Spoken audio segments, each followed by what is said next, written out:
श्रीनाथ जी गुरु जी को अलख आदेश, नवनाथों को अलख आदेश, 84 सिद्धों को अलख आदेश, आप सभी को आदेश आदेश।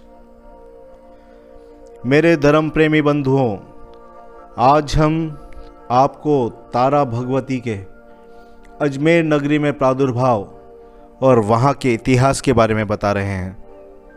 हमें पता है कि हमारी ये जानकारी सुनने के बाद बहुत से लोग हमारा चैनल बंद करवाने के लिए रिपोर्ट्स करेंगे, हमारे खिलाफ बवाल खड़ा करेंगे, पर हम फिर भी चुप नहीं रहने वाले। हम यूं ही सत्य का साथ देते रहेंगे। परंतु ये भी एक बड़े दुर्भाग्य की बात है कि आज हमारा हिंदू समाज बिना ज्ञान के भेड़ चाल में चले जा रहा है, बिना ये जाने कि जहां आप अपना सर झुका रहे हैं, अपना मत्था फोड़ रहे हैं, वो कौन हैं, उनका इतिहास क्या है, क्या वो सही हैं, क्या हिंदू समाज में उनका कोई योगदान है। फिर क्यों हम जाकर वहां अपना मत्था फोड़ें। क्यों हिंदू खुद अपने हिंदू देवी देवताओं का निरादर करते हैं और इन लोगों को बढ़ावा देते हैं। अपने ज्ञान चक्षुओं को खोलें, चेष्टा करें सच जानने की।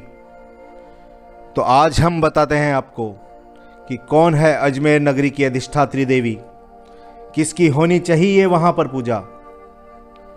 क्यों आज हिंदू समाज के लोग और संस्कृति के रक्षक क्यों विस्मरण कर बैठे हैं कि आज भी अजमेर में तारा भगवती का एक अद्भुत और अलौकिक स्थान है, जहां माँ भगवती तारा एक कंगन स्वरूप में विराजमान है।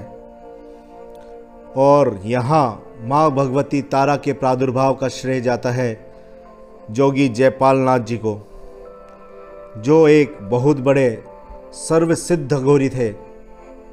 आइए अब हम थोड़ा विस्तार में बताते हैं आपको। लोग समझते हैं कि माँ भगवती तारा का जो तारापीठ में स्थान है वही एक स्थान है, लेकिन माँ तारा का असली शक्तिपीठ चाइना में है।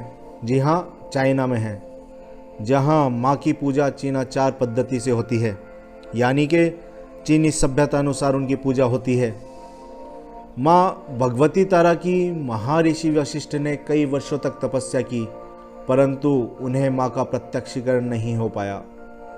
तब उन्हें किसी ने कहा कि आप अघोर में या कोलाचार में दीक्षा लीजिए, उसके बाद ही आपको माँ भगवती के दर्शन हो पाएंगे। फिर महर्षि वशिष्ठ ने वहाँ नदी किनारे तपस्या की और उन्हें वहाँ माँ का साक्षात्कार हुआ। फिर वहाँ तारापीठ का मंदिर बनाया गया। माँ तारा कपालिक, कोलपंथी और अघोरियों की देवी है।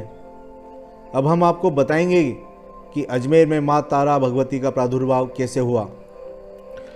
जब पृथ्वीराज और मोहम्मद गोरी के बीच युद्ध हुआ, 17 बार पृथ्वीराज ने मोहम्मद गोरी को हराया, लेकिन अंतिम युद्ध से ठीक पहले मोहम्मद गोरी ने एक नई चाल चली। उसने सोचा कि रण युद्ध में तो पृथ्वीराज को हराना संभव नहीं है। तब जाकर उसने अपनी नीति बदली, जिसमें उसने सहारा लिया काला जादू और तंत्र का। उसके लिए उसने एक शख्स को खोजा जो इन बुरी ताकतों और काला जादू में महारथी था।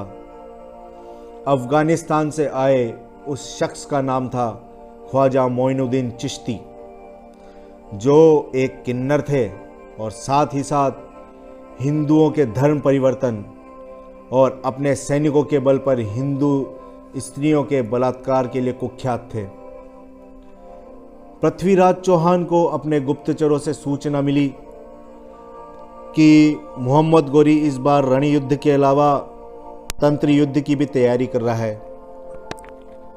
तब पृथ्वीराज चौहान ने हिंदू धर्म पर मंडराते हुए खतरे को देखा, अत्याचार और क्रूर घटनाओं को देखा, षड्यंत्र और त्राहिमाम की अग्नि में झुलसते हुए हिंदू समाज को देखा। तब पृथ्वीराज चौहान ने अपनी मदद के लिए जोगी जयपाल नाथ जी से निवेदन किया जो कि उस समय गोड़बंगाल में स्थित तारापीठ पर रहते थे। जोगी जयपाल नाथ जी पापंथी, कपालिक और नाथ अघोर के संस्थापक बाबा कानिफानाथ जी के शिष्य और महाअघोरी थे। वे तंत्र और महाशक्तियों के स्वामी थे।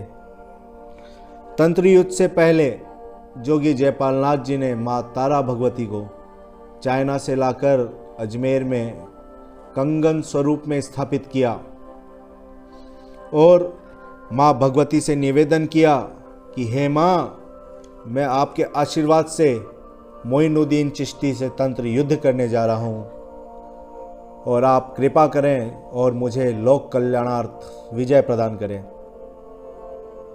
साथ ही उन्होंने अपने शिष्य से कह दिया कि जब तक मैं इस युद्ध से विजयी होकर ना लौटूं, इस मंदिर की इस पीठ पर पूजा अर्चना नहीं होगी। तो उनके शिष्य ने उस मंदिर के कपाट पर ताला लगा दिया। उसके बाद शुरू हुआ तंत्र और रण का सामूहिक युद्ध, जहां एक और पृथ्वीराज चौहान अपने शौर्य से दुश्मनों के दांत खट्टे कर रहे थे, वहीं दूसरी ओर जोगी जयपाल नाथ जी और मोइनुद्दीन चिश्ती तंत्र की शक्तियों को साधने में लगे थे। लगातार जवाबी प्रहार पर प्रहार होने लगे। लंबे समय तक यह घमासान युद्ध चलता रहा। कोई पीछे हटने को तैयार नहीं था। तंत्र और अघोर शक्तियों के टकराव से ऐसा लग रहा था मानो महाप्रलय की शुरुआत हो गई। जब यह युद्ध चलते चलते काफी समय बीत गया और इस युद्ध का प्रभाव जनमानस पर पड़ने लगा, तब महातपस्वी महाअघोरी जोगी जयपाल नाथ जी ने निर्णय लिया और अपने शिष्य से कहा कि पहले ही हिंदू समाज के लोग इस्लामिक आक्रमणकारियों से परेशान हैं और इस युद्ध से भी वे अनजान हैं, और अब मैं जनमानस को और प्रभावित नहीं देख सकता और इस युद्ध की नकारात्मक शक्ति से उन्हें पीड़ित होते नहीं देख सकता। तब जोगी जयपाल नाथ जी ने अपने शिष्य को समझाया कि मैं इस युद्ध का अंत करने वाला हूं। जैसे ही मैं मोइनुद्दीन चिश्ती को लेकर धरती में समा जाऊं, ठीक उसी समय तुम उस स्थान पर शिवलिंग स्थापित कर देना, ताकि ना मोइनुद्दीन चिश्ती उस मार्ग से वापस आ सके और ना ही मैं उस मार्ग से वापस आ सकूं, क्योंकि शिव से ऊपर कोई शक्ति नहीं है। तब युद्ध के उस अंतिम निर्णायक क्षण में जोगी जयपाल नाथ जी मोइनुद्दीन चिश्ती को लेकर धरती माँ की गोद में समा गए और मोइनुद्दीन चिश्ती को पाताल लोक में ले गए। उनके शिष्य ने अपनी गुरु आज्ञा का पालन करते हुए उस स्थान पर शिवलिंग स्थापित कर दिया, जो शिवलिंग आज भी अजमेर में वहाँ गर्भगृह में मौजूद है। उसके बाद मोहम्मद गोरी का पतन आरंभ हो गया। मोहम्मद गोरी ने मौका मिलते ही पृथ्वीराज को बंदी बना लिया, क्रूरतम अत्याचार किए, उनको अफगानिस्तान ले गया और वहाँ ले जाकर उनकी आंखें फोड़ दी। पृथ्वीराज से मिलने उनके राजकवि और उनके मित्र चंद्रवरदाई काबुल पहुँचे। वहाँ कैद खाने में पृथ्वीराज की गंभीर स्थिति देखकर चंद्रवरदाई के हृदय में गहरा आघात लगा और उसने मोहम्मद गोरी से बदला लेने की योजना बनाई। चंद्रवरदाई ने गोरी को बताया कि हमारे राजा एक प्रतापी सम्राट हैं और इन्हें शब्द भेदी बाण, जो कि आवाज की दिशा में लक्ष्य को भेदने में पारंगत हैं, अगर आप चाहें तो इनका शब्द भेदी बाण से लोहे के 7 तव्वे भेदने का प्रदर्शन देख सकते हैं। चंद्रवरदाई की इस बात पर गोरी तैयार हो गया और उसके राज्य में उसके सभी प्रमुखों को इस कार्यक्रम को देखने के लिए बुलाया गया। इस बीच चंद्रवरदाई और पृथ्वीराज ने गुप्त मंत्रणा कर ली। निश्चित तिथि पर दरबार लगा, जहां गोरी एक ऊंचे स्थान पर अपने सुरक्षा सैनिकों के बीच में जाकर बैठ गया। दूसरी ओर मोहम्मद गोरी ने चंद्रवरदाई के कहे अनुसार लोहे के 7 बड़े तवे निश्चित दूरी पर लगा दिए। उधर पृथ्वीराज की आंखें निकाल ली गई थी, वो अंधे हो चुके थे।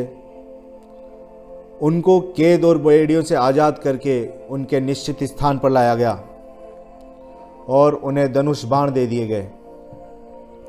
इसके बाद चंद्रवरदाई ने पृथ्वीराज की वीर गाथाओं का गुणगान किया, वीरदावली गई और उसी में पृथ्वीराज को गौरी के बैठने का स्थान अवगत करा दिया। चंद्रवरदाई ने गाया, 4 बांस 24 गज अंगुल अष्ट प्रमाण, ता ऊपर सुल्तान है चूको मत चौहान। अर्थात 4 बांस 24 गज और 8 उंगली की दूरी पर सुल्तान बैठा है, इसलिए चौहान चूकना नहीं, अपने लक्ष्य को हासिल करो। इस प्रकार पृथ्वीराज चौहान को गौरी की वास्तविक स्थिति का पता लगा। तब चंद्रवरदाई ने मोहम्मद गोरी से कहा कि पृथ्वीराज आपके बंदी हैं, इसलिए आप उन्हें अपने इस कार्यक्रम के प्रदर्शन के लिए आज्ञा दें। जैसे ही मोहम्मद गोरी ने प्रदर्शन के लिए पृथ्वीराज को आज्ञा दी, तो पृथ्वीराज को मोहम्मद गोरी की आवाज़ से दिशा का पता लगा और पृथ्वीराज ने बिना क्षण विलंब किए अपने एक ही बाण से गोरी को मार गिराया। मोहम्मद गोरी ऊपर ऊंचाई से नीचे गिरा और उसके प्राण पखेरु उसी क्षण उड़ गए। चारों तरफ हाहाकार मच उठा। इस बीच पृथ्वीराज और चंद्रवरदाई ने पूर्व योजना के अनुसार एक दूसरे को कटार मारकर अपने भी प्राणों की आहुति दे दी, क्योंकि उन्हें मुस्लिमों के हाथों मरना मंजूर नहीं। पृथ्वीराज और चंद्रवरदाई के आत्म बलिदान की यह घटना 1192 ईस्वी बसंत पंचमी के दिन हुई। इतने वर्षों के उपरांत इतिहास से हुई छेड़छाड़ और वीरों के बलिदान को विस्मरण करने के कारण मां तारा भगवती के स्थान पर पूजा पाठ आराधना नहीं हुई। तब श्री श्री श्री परम पूजनीय आदेशनाथ अघोरी जी ने वहां जाकर मंदिर के ताले तोड़वाए, मंदिर खुलवाया और वहां पूजा पाठ अर्चन शुरू करवाया, क्योंकि श्री आदेशनाथ जी जोगी जयपाल नाथ जी के ही वंशज हैं। आपने दरगाह में देखा होगा, वहाँ 2 समाधियाँ हैं। एक समाधि जोगी जयपाल नाथ जी की, जहाँ पर भगवा वस्त्र चढ़ता है, और दूसरी ख्वाजा मोइनुद्दीन चिश्ती की, जहाँ हरा या नीला कपड़ा चढ़ता है। ये हिंदू संस्कृति का दुर्भाग्य है कि जहाँ उनको जोगी जयपाल नाथ जी के स्थान पर सर झुकाना चाहिए, वहाँ ना झुकाते हुए वहाँ ख्वाजा मोइनुद्दीन चिश्ती की मज़ार पर अपना मत्था फोड़ते हैं। ये बड़े ही दुर्भाग्य की बात है। मेरे धर्म प्रेमी बंधुओं और संस्कृति के रक्षकों, ये गौरव गाथा आप भी सुने, अपने बच्चों को भी सुनाएं, अपने मित्रों को भी सुनाएं और अपने इतिहास के बारे में जानें। हम ये जानते हैं कि ये सारी कहानी सुनने के बाद हमारा चैनल बंद कराने की कोशिश की जाएगी। अगर ऐसा भी हुआ तो भी हम चुप नहीं रहेंगे, हम फिर से नया चैनल बनाएंगे। और अंत में एक बात ज़रूर कहूँगा, आप जब भी अजमेर जाएं, और मैं तो कहूँगा अवश्य जाएं, और वहाँ माँ भगवती तारा के स्थान पर अवश्य जाएं, जो ख्वाजा जी का टीला नाम की जगह पर स्थित है, जो आज खोपरा भैरव के नाम से भी प्रसिद्ध है। आप वहाँ जाएं, अवश्य जाएं और माँ तारा भगवती का आशीर्वाद जरूर प्राप्त करें। जय रुद्रकाली, अलख आदेश। आप सभी को आदेश आदेश।